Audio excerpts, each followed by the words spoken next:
All right, welcome back.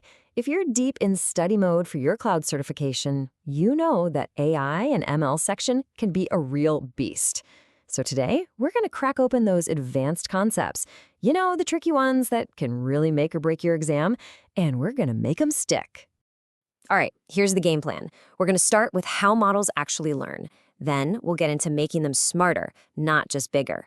From there, we'll jump into the really cool stuff, doing ML without writing a single line of Python.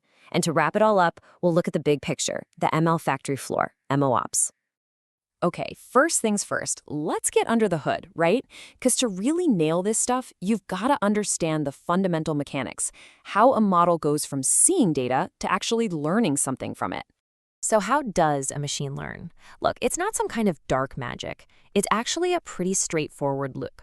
The model makes a guess, then it checks how wrong it was, that's the error, and then it makes a tiny adjustment to be a little less wrong next time. That's it. It just does that over and over and over again, maybe millions of times. Okay, so the engine that powers this whole guess and check loop is an algorithm called gradient descent.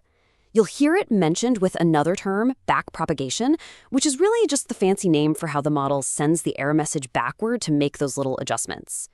The whole point of gradient descent is to find the one sweet spot, the perfect set of settings or weights that makes the model's error as small as possible. That's what minimizing the loss function is all about. This can sound a little abstract, so here's a great way to think about it. Just imagine you're on a mountainside. It's foggy, or maybe you're blindfolded.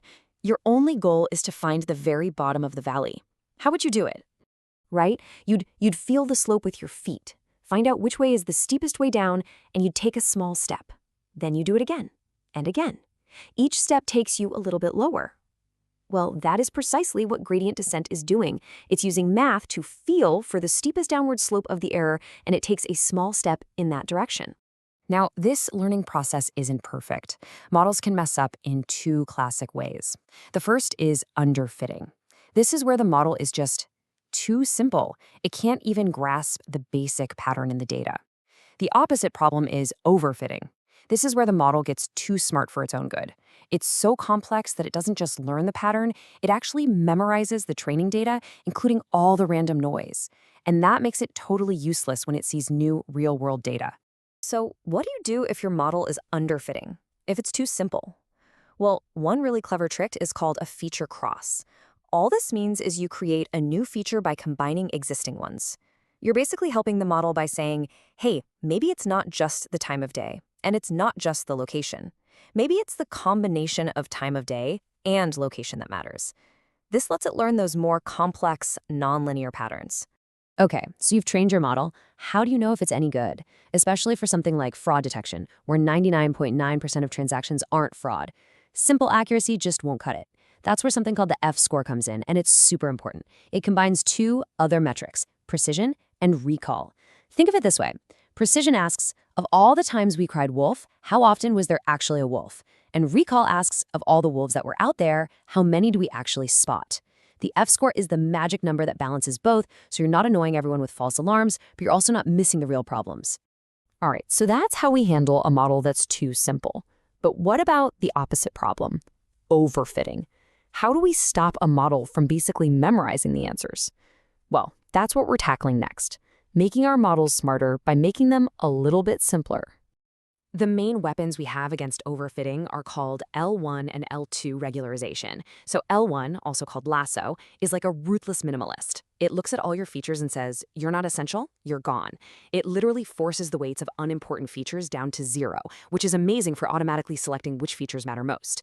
Now, L2, or Ridge, is different. It's more like a team manager. It doesn't get rid of any features, but it reduces everyone's influence just a little bit, encouraging better teamwork and preventing any single feature from dominating.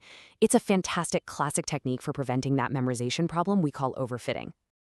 Okay, so we've got the theory down for building better models, but let's get practical. Where do you do this work? And what if your superpower is SQL, not Python? This is where a really revolutionary idea comes into play. What if you could bring the machine learning to the data instead of the other way around? And that's the whole magic behind something like Google's BigQuery ML. It's a total game changer because it lets data analysts do machine learning using the tool they live in all day, standard SQL.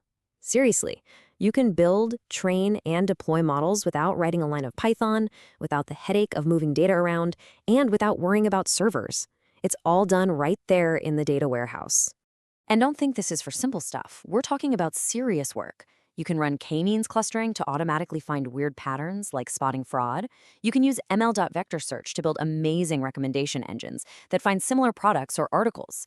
You can even tap into giant large language models like the ones in Vertex AI to do things like summarize customer reviews, again, all with SQL. Just look at this. A task that would normally be a massive engineering project, summarizing a ton of chat transcripts, is now just one SQL query. Think about that. The data doesn't move. It stays secure, right where it is. This doesn't just make things easier, it democratizes AI, making it accessible to a whole new group of people. Okay, building one model is cool, but real-world companies aren't building just one model. They're building hundreds. You've got different teams, constant updates, and a need for everything to be reliable. So now, let's zoom all the way out and look at the factory floor, the MLOps infrastructure that makes all of this work at scale. The best way to think about a production ML pipeline is just like a factory assembly line. Step 1, develop. You use something like Vertex AI custom training to build your model, giving you total control. Step 2, manage. You have to get your ingredients, your features, organized in a central place for consistency. Step 3, deploy. You push your finished model to what's called an endpoint so it can actually start making live predictions. And step 4, orchestrate. You use a tool like Kubeflow to automate that entire assembly line so it runs smoothly and reliably every single time. I really want to double-click on that manage step because it's so important. This is where something like the Vertex AI feature store comes in. And the analogy here is just perfect.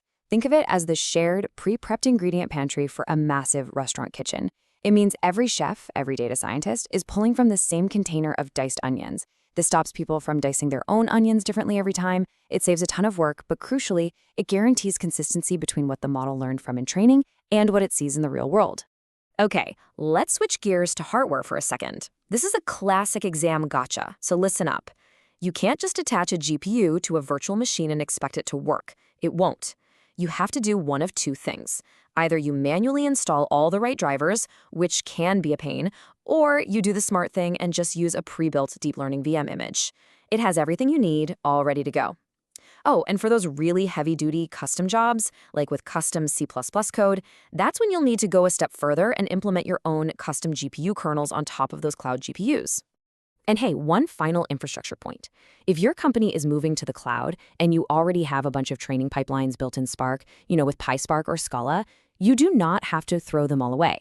You can run those existing jobs on a managed service like Dataproc and have them read data directly from BigQuery. It's a super efficient way to migrate. So there you have it. We've gone from the nitty-gritty math of gradient descent all the way up to the 30,000-foot view of an ML factory floor. We've seen how to make models smarter and how to build them with just SQL. So now that you know what's possible, the only real question left is, what's the first problem you're going to solve?